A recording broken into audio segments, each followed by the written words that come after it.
Banyak yang bilang Indonesia itu cuma jago minta bantuan ke negara-negara lain. Salah besar. Indonesia membuktikan diri. Kita mendadak jadi donatur utama penyelamat hutan dunia.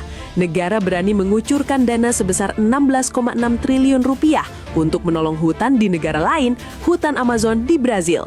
Tapi masalahnya, paru-paru dunia bukan cuma di Amazon. Sementara kita pamer kedermawanan 16,6 triliun rupiah di luar negeri, coba kita balikan badan ke paru-paru kita sendiri, berapa triliun yang sebenarnya dibutuhkan untuk menyelamatkan hutan Borneo, Sumatera, dan Papua yang terus menyusut akibat izin tambang dan sawit jor-joran.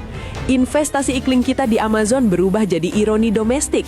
Laporan-laporan bencana alam terbaru seperti banjir bandang yang menghantam Sumatera menunjukkan bahwa kerusakan hutan lokal kita sendiri sudah mencapai titik kritis. Masyarakat yang seharusnya dilindungi kini harus menanggung konsekuensi lahan yang rusak parah.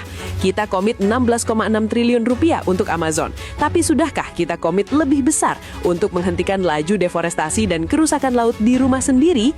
Komitmen dana ini harus jadi cermin bagi kebijakan hijau kita. Jangan sampai kita gagah di mata dunia, tapi justru lumpuh di hadapan alam sendiri. Follow Sambung Asa, satu cerita berjuta asa.